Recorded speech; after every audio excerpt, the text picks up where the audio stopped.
tiny. Hi, Facebook. Hi, Instagram. We're all here together. I'm glad y'all are here this morning.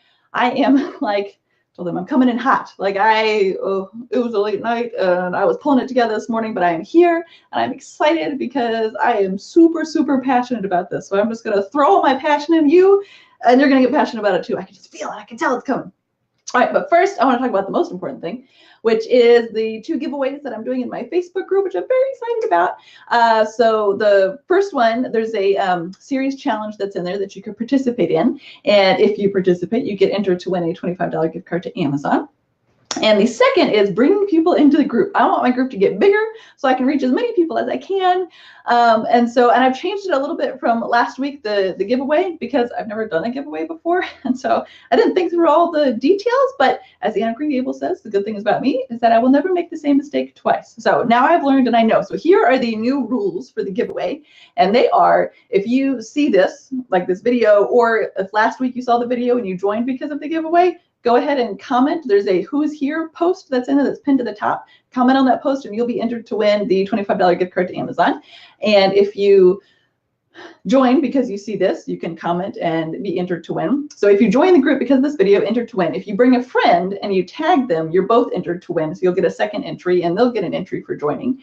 And let's see here. Oh, and I had a friend who, you're not allowed to add people without their permission, but I had a friend who made a post on her page and then tagged certain people who she thought would like the group and said, is it okay if I add you? And if they say, yes, you can add me, you can add people to the group then. I just don't want anybody surprised when they come in and they're like, how did I get here? Sometimes that upsets people and I don't want to upset people. Like, I don't want them to be there if they want to be there. And if, yeah, I don't want any surprises. So, but feel free to tag people and ask for permission. If you get the permission, add them in, tag them in the Who's Here post, and then you'll both be entered to win again for the $25 gift card. So this will end on June 8th, I think, and I'll be doing the drawing on June 9th. So you've got a month for a while. I'm going to see how big we can get it. We got a lot of members this week. I'm very excited, you guys. I'm so excited. Okay, enough about that, but I want you to join, and I hope that I will see you there. Oh, and Instagram. I'm going to be bringing some stuff over. It's probably going to be on my Lauren K. Shin page instead of my Blue Space page, but some things that we do in the group, not all the conversations, but there's a couple things, so you'll see those show up this week, which I'm kind of excited about too.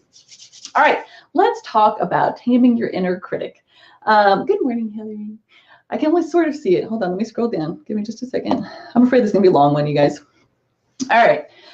Let's talk about taming your inner critic. So I realized this week why I am so passionate about this, and because as a photographer, so I do family documentary photography now, which is much more, it's less posed and it's more real. It's just real, everyday, regular life. And part of the reason that I think I have gone that way is because dealing with portraiture, more traditional portraiture, I've been trained on how to make people look pretty, so you turn them to the side, you tilt, you lean, you stick your jaw forward, you get like the nice jawline, you want to light correctly. If it's a woman, you want not broad lighting, you want, anyway. It's a whole thing. There's a whole system to it. But I'm here to tell you, it does not matter how many skills and techniques you use to make women look pretty. Women always see the worst. They see their hair that they don't like. They see their body they don't like. They see the shirt that they don't like. They see everything they don't like. And it's not like I take that personally. It's not like I get frustrated because, well, it's a beautiful picture. Can't you appreciate the picture? It's not like that. I get indignant on their behalf. So my heart hurts when I hear these women talk about themselves in this way, and I want to fix it. Like I look at them and I'm like, oh, can't you see how beautiful you are? And don't you see the moment that's happening between you and your kid? And I want to help them look past, hold on, my phone is doing something. I'm going to decline because I don't, is Instagram still there? Live video paused. Hold on, do I unpause it? Oh, okay. Jenny, can you comment if you can still see me? Because I can't see myself, so I don't really know how that works. All right, continuing on. Oh gosh, I hope Instagram didn't lose it. Maybe I'll end it and start a new one. Hold on, Facebook. Welcome to having live. Somebody sent up a heart.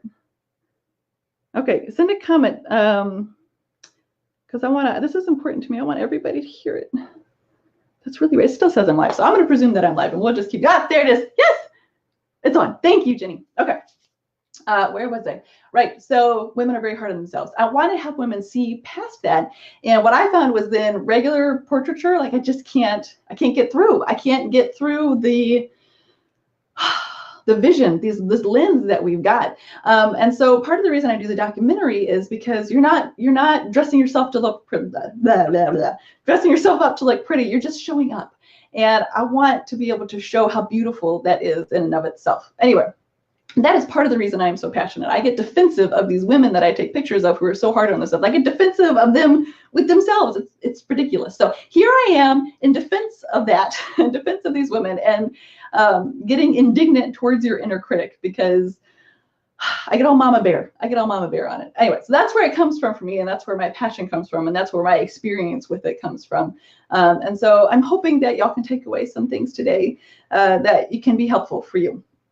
All right, let's get started. I'm afraid I'm going to go too long because I'm going to run out of time at some point. I'm on like a trial thing and I only have 20 minutes. All right, so giveaway, self-critic. I'm looking at my notes next to you guys. All right, first thing is that you have to work at it. As human beings, the majority of us are wired to notice negative things instead of positive things. It's biologically speaking, it's what helped us stay alive. If you're looking for the negative, you're more likely to avoid it, right? But you have to really work against that. And the same is true with your inner critic. You've got to work towards the positive. It takes effort.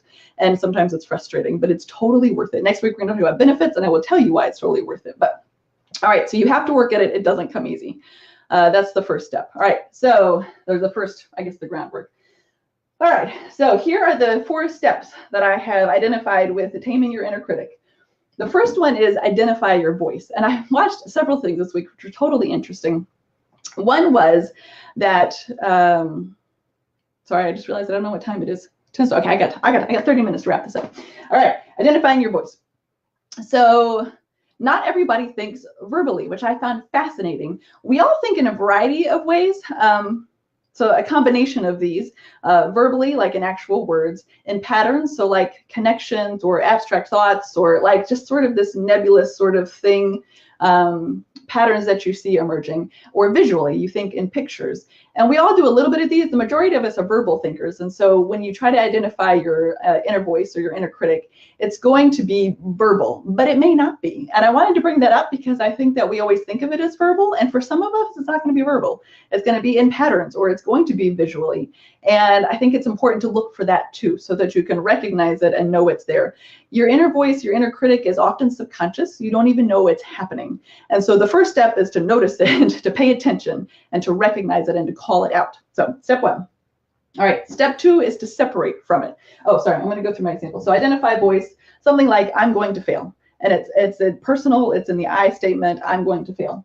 Step 2 is separate from your inner critic. So you want to change that I'm going to fail to you're going to fail. You want to call it out. It is not truth. It is not part of you. You want to make it an external point of view. You want to separate from it so it's an entirely different thing. And one of the people I watched, she said to even give it a name, which I loved, which I have been trying to come up with a name for mine for a very long time, which is so funny.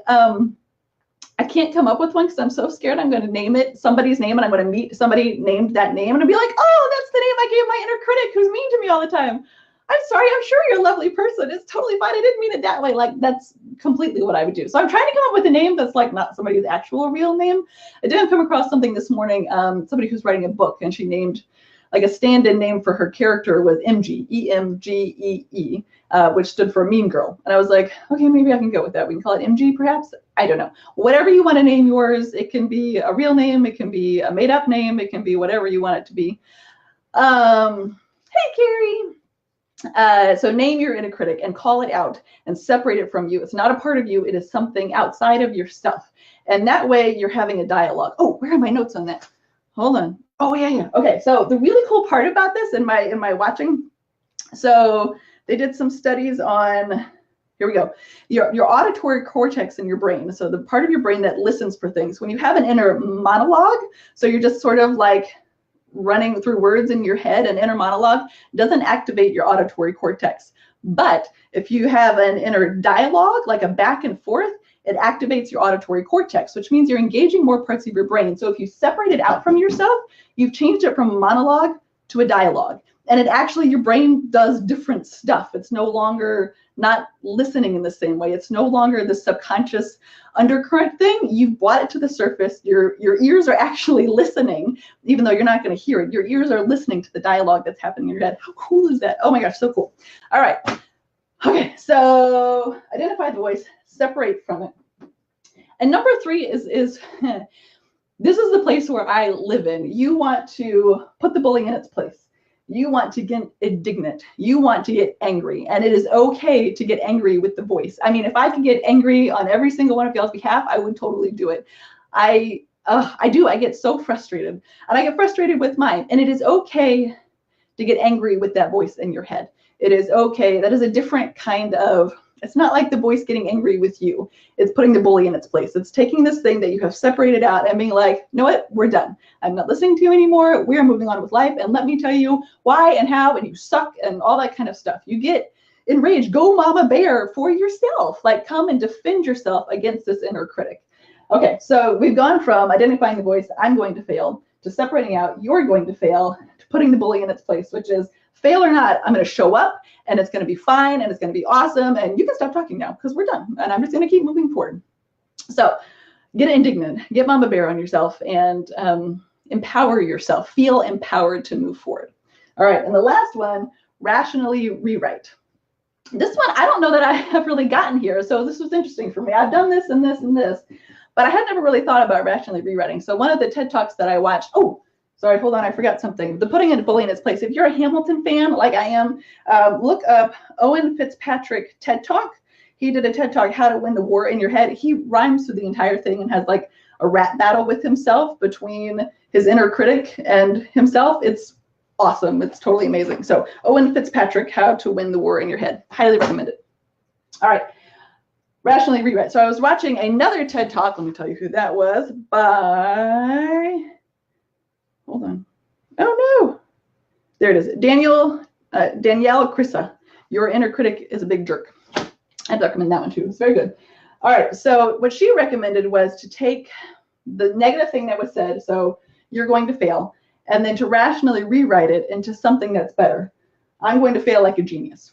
And so when you do that, you've gone from being angry and emotional, and now you're letting your more cognitive, rational mind take over and say, here's the deal. I may fail. You're right. It may happen. And that's okay, because you know what? Geniuses fail too. They fail, they make mistakes, and then they get back up and they do it again. And that is what I'm going to do, and that is okay. And what she says is on one side of the card to put the critic, and on the other side of the note card to put the rewrite.